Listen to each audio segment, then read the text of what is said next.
Você está na TV Comunitária de Belo Horizonte e hoje nós estamos entrevistando o Luiz Carlos, que é candidato do Partido Socialismo e Liberdade ao governo de Minas Gerais. Nós estamos em ano de eleição e, como em todo ano de eleição, a TV Comunitária procura trazer aqui todos os candidatos de forma que eles exponham os seus programas de governo, as suas plataformas, enfim, que o eleitor possa escolher com qualidade, com discernimento. O Luiz Carlos, ele é professor da UFMG e eu gostaria que você começasse esse programa, Luiz, falando para nós quem é você, da sua história, como você se apresenta concorrendo a esse cargo público. Bom, eu sou professor da Universidade Federal de Minas Gerais, natural de Januária, lá do norte de Minas Gerais, e desde o início da minha carreira política eu sempre militei na mesma tendência ideológica que hoje milito, que é o socialismo, né? Primeiramente me ingressei no Partido dos Trabalhadores, que na época em que eu entrei tinha uma bandeira socialista muito intensa, muito forte, um ideal socialista muito forte, que me atraiu a entrar para o partido. Mas depois que chegou ao poder, nós vimos essas bandeiras sendo arriadas, né? E essas lutas sendo esvaziadas. Fiquei algum tempo sem partido quando saí do Partido dos Trabalhadores e quando surgiu o PSOL, justamente formado por aquelas pessoas que ainda mantêm o sonho da igualdade, da liberdade, o sonho socialista, eu me vi então, né, um local onde eu poderia me inserir, que poderia ainda resgatar essas opções que eu tinha na vida. E aí ingressei no PSOL e já tenho mais de 2 anos que eu estou no PSOL. Esse ano, então, o partido, ao se reunir para escolher suas candidaturas majoritárias, indicou o meu nome e eu aceitei o desafio para essa tarefa.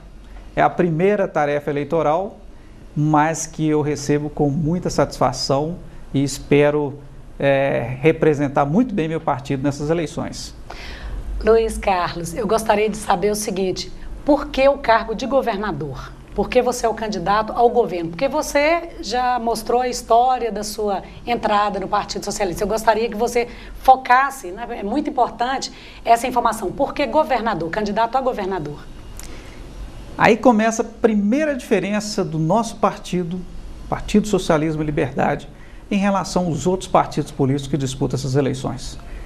Principalmente os partidos das candidaturas governistas estadual e federal. No nosso partido, não existe personalismos, não existem indivíduos que tomam decisões. No nosso partido existe um grupo que discute, que debate, não só o nosso programa de governo, mas também as nossas opções em termos de candidaturas. Então, a minha candidatura não é uma candidatura minha, não é uma candidatura nem mesmo do PSOL. É uma candidatura de todo um grupo que historicamente defende as mesmas posições que o PSOL hoje defende. Então, se hoje eu sou candidato, é porque esse grupo, né, coletivamente indicou o meu nome e eu resolvi aceitar essa tarefa de representar esse grupo. Então, a nossa candidatura é uma candidatura conjunta, é uma candidatura coletiva e não foi ninguém que indicou o meu nome, nem eu que escolhi o meu nome, mas esse grupo espera que o meu nome possa representá-lo e eu espero retribuir isso daí. E qual é o programa do PSOL para o governo do estado de Minas Gerais? O principal desafio do PSOL, que é a base do nosso programa, é devolver o estado para os seus verdadeiros donos, que é a população de Minas Gerais. Nesses últimos 8 anos de governo neoliberal em Minas Gerais, de estado mínimo, cada vez mínimo, a população vem perdendo e muito com a prestação de serviços públicos, porque justamente o Estado, do seu modelo hoje atual, e isso é natural pelo próprio modelo em si, ele transfere as suas responsabilidades para a iniciativa privada. Então, nossa principal tarefa vai ser reestatizar o Estado, devolver o Estado para os mineiros na forma de prestação de serviços públicos. Nós defendemos uma educação, uma saúde universal, 100% gratuita. Nós defendemos que o Estado tem que estar presente na vida das pessoas de forma mais consistente né, de acordo com as possibilidades que ele tem para atuar. Não é justo que os mineiros paguem por um aumento cada vez maior de arrecadação e tenha como retribuição uma prestação de serviço cada vez menor. Basta lembrar que nos últimos 8 anos, né, nós aumentamos em 3 vezes a arrecadação do Estado e só na área de educação, por exemplo, nós reduzimos em mais de 20% o que é gasto com educação. A saúde é a mesma coisa, a segurança pública é a mesma coisa. Nós tivemos um índice decrescente de investimento nessas áreas e um índice ascendente de arrecadação. Essa lógica perversa nós queremos inverter. É promover um Estado forte, mas um Estado forte na prestação de serviço à população. É para isso que existe o Estado, prestar serviço à população. Sem essa finalidade, o Estado não tem nenhum sentido de existir. Luiz Carlos, eu acho que é importante você destacar para nós, porque tanto durante a elaboração do programa, quando no momento da campanha que você está discutindo com a base o programa, surgem demandas para os homens públicos. Vou falar homens, mas claro que as mulheres também, né? A forma de...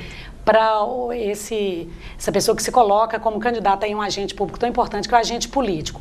Quais são, gostaria que você destacasse, quais são os maiores problemas hoje em Minas demandados de um governante em Minas? Nós temos que entender o seguinte, o PSOL, nosso grupo, não estamos propondo nenhum tipo de alternativa a esse modelo que está aí. Por isso que muitas vezes as pessoas ficam ansiosas em saber exatamente o que o PSOL tem de diferente. O que o PSOL tem de mais diferente é a concepção de governo de Estado, é a concepção de modelo de sociedade que nós temos. Não adianta fazer consertos, ficar fazendo remendos de um modelo que historicamente não vem dando certo e não está dando certo. Se a saúde não está boa, se a educação não está boa, a infraestrutura não está boa, se a segurança não está boa, não é um problema administrativo, de um modelo administrativo, simplesmente você muda um modelo administrativo, você resolve o problema. Isso não é um problema, é um problema de modelo de sociedade. Se o governo atual optou não pela sociedade em si, pelo povo, ele optou por atender a outros interesses, atender interesses eleitorais. É impossível que um governante financiado da forma que é hoje, já nas campanhas eleitorais, por grupos privados, particulares, que ele possa governar esse Estado. É muito compromisso para ser cumprido para que ele possa administrar o Estado. Por isso que são esses grupos que administram o Estado. Então, o que o PSOL está propondo é uma mudança de concepção. Nós não temos remendos para a saúde do Estado hoje, porque não acreditamos que esse modelo dê certo, enquanto ela não for 100% gratuita e pública, porque saúde não é mercadoria. Nós não temos propostas para o modelo de educação do Estado hoje, porque para nós a educação não é mercadoria, ela não pode ser tratada da forma que ela é tratada hoje.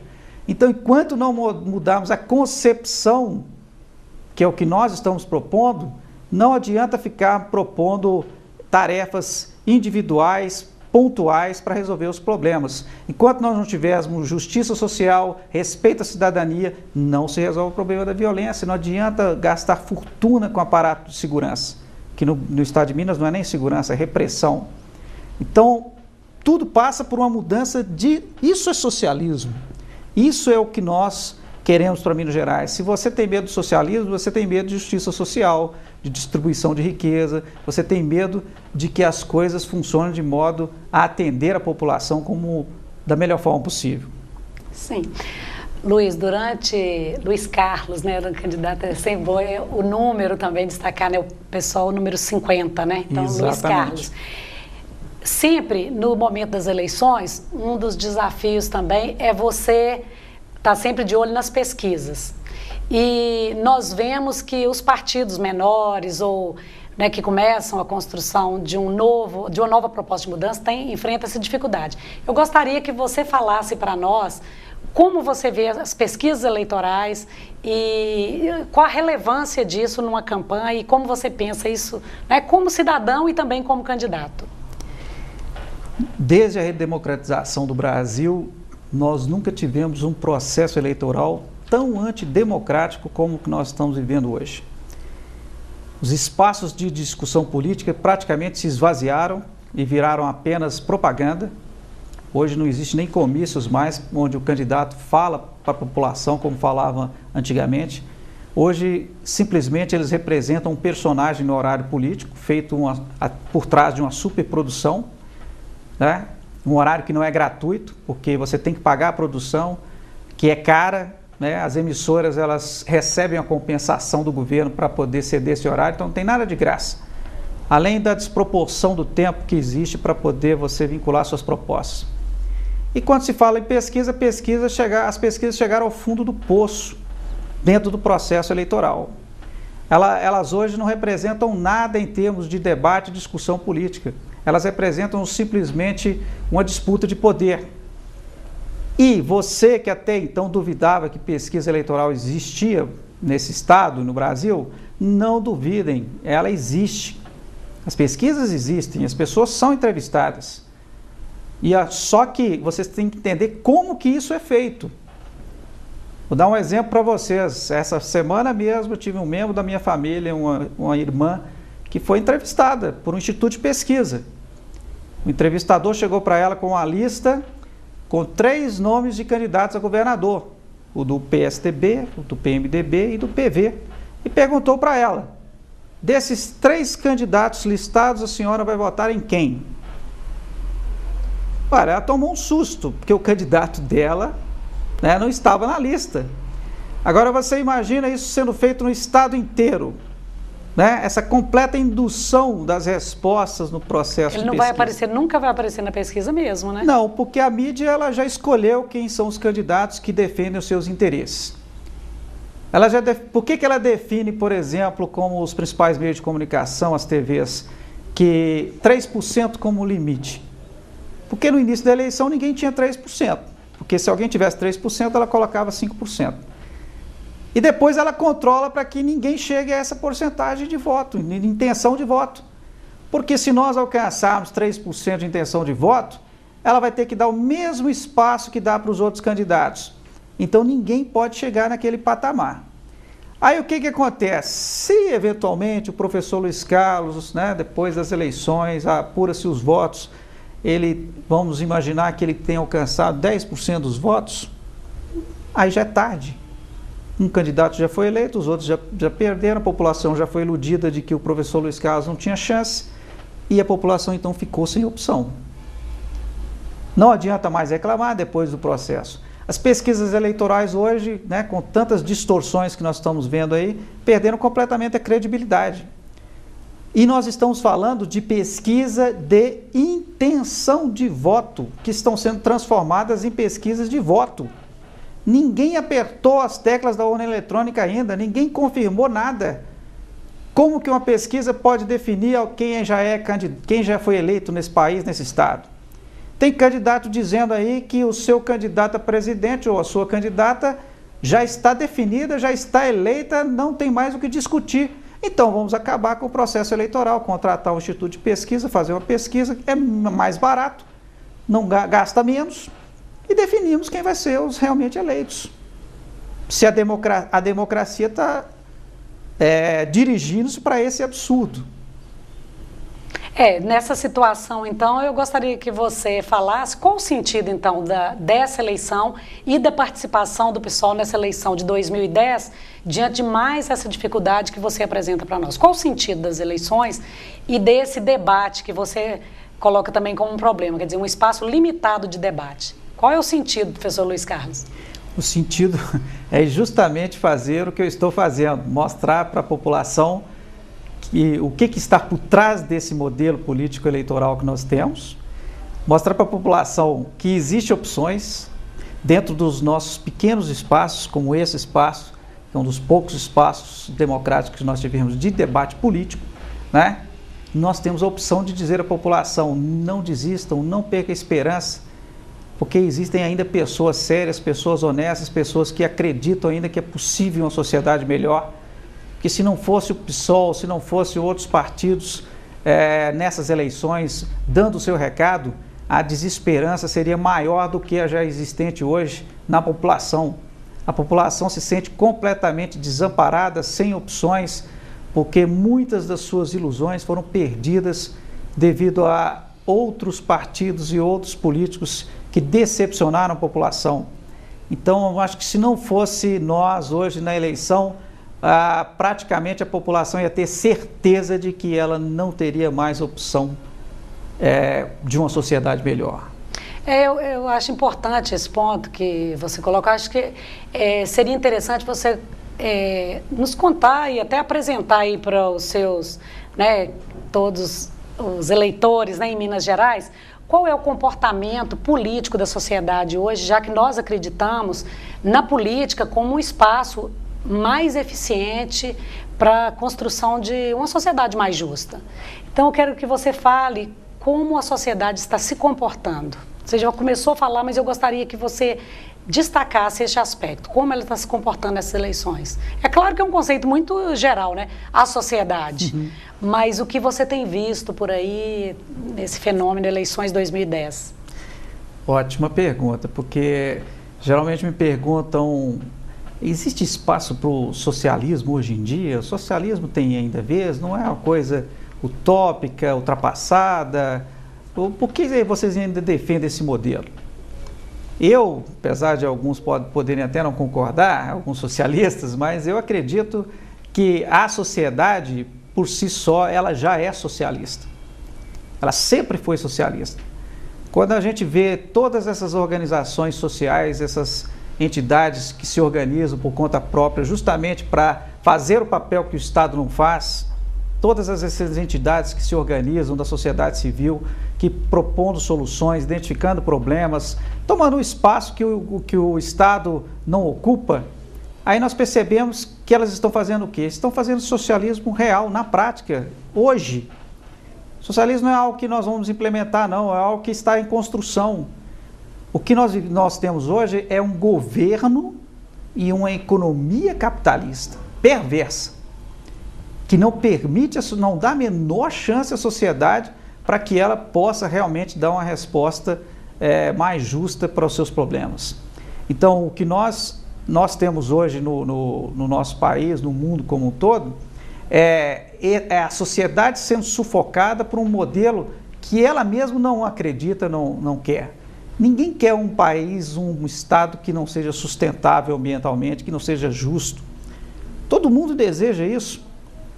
Mas as ilusões que são vendidas com milhões, bilhões, como é o caso do Estado de Minas, gastos em propaganda para mascarar, para dizer que esse modelo é um modelo fictício, utópico, eles fazem com que a sociedade desacredite que é possível algo melhor. Mas a sociedade, ela é socialista, ela quer o modelo socialista, porque o que a sociedade quer é o que nós estamos falando. Como eu já disse para você, existe alguém que não quer uma igualdade social, justiça social, que não queira uma sociedade realmente onde você tenha uma educação pública 100% de qualidade para os seus filhos, uma saúde pública que atenda todas as pessoas igualmente, com qualidade? Quem não quer isso tudo? Todo mundo quer, então todo mundo quer o socialismo, mas não tem essa oportunidade porque os nossos governantes fazem o máximo possível para que esse modelo não dê certo, porque ele está aí. Enquanto houver capitalismo, haverá socialismo, e o capitalismo só não destruiu esse planeta ainda porque mais de 30% do capital que ele produz é fictício, não existe, porque se fosse transformado em bens de consumo, o planeta não suportaria. Todo mundo sabe que se todos os países do mundo tivessem o padrão de consumo dos Estados Unidos, o planeta não suportaria, isso é uma loucura. Então isso é uma ilusão. E enquanto esse modelo prevalecer, nós existiremos, porque nós somos contra e sabemos que ele não tem sustentabilidade. Sim. Luiz Carlos, eu acho que um aspecto importante também nós pensamos o Estado de Minas Gerais como uma unidade da federação dentro de um país. Então, nós temos problemas, como você acabou de nos apresentar, que é um problema ambiental hoje, que não é problema só no Brasil, mas que depende de uma política governamental centralizada em nível federal. Mas nós temos em Minas Gerais, essa unidade da federação, que também tem múltiplas formas de cultura, nós temos um território muito grande em Minas. Gostaria que você falasse um pouco para nós o desafio também de fazer uma campanha num território tão amplo, tão grande, uma campanha que deve ter poucos recursos, porque a base de apoio, ela está sendo construída, né, de um partido também que vem crescendo. Como você visitou essas regiões e apresentar um pouco Minas Gerais também para o seu eleitor, porque tem uma frase que diz, Minas são muitas, né? Com certeza. Então, quer dizer, tem norte, tem leste do estado, outros problemas no noroeste, no triângulo. Como que você cobriu esse território e fazer essa conversa com as pessoas? Eu acho que é muito importante você falar sobre isso. Com certeza. Minas são muitas, mas todos nós somos mineiros. A nossa campanha realmente ela tem uma dificuldade financeira, não só por parte do partido em si, por seu pessoal, mas é porque nós somos restringidos até pelo nosso estatuto, porque nós não recebemos dinheiro de qualquer financiador, nós não recebemos dinheiro de bancos, de multinacionais, justamente para não nos comprometermos já durante o processo eleitoral com o capital financeiro, que é o que governa depois da eleição. Então, isso é uma opção partidária porque parte do nosso modelo. Nós não acreditamos que vamos mudar nenhum modelo se não começarmos já no processo eleitoral. E essas minas diversas, né, que nós temos aí, nessas eleições nós estamos vendo uma guerra de poder tremenda que está deixando Minas de lado nas suas discussões mais importantes. Enquanto o candidato governista estadual diz que a culpa das mazelas de Minas são do governo federal, o candidato governista federal fala que as mazelas de Minas são culpa do governo estadual. E nesse empurra-empurra de quem é a culpa, Minas fica esperando para ver quem vai resolver os seus problemas. E nessa concepção,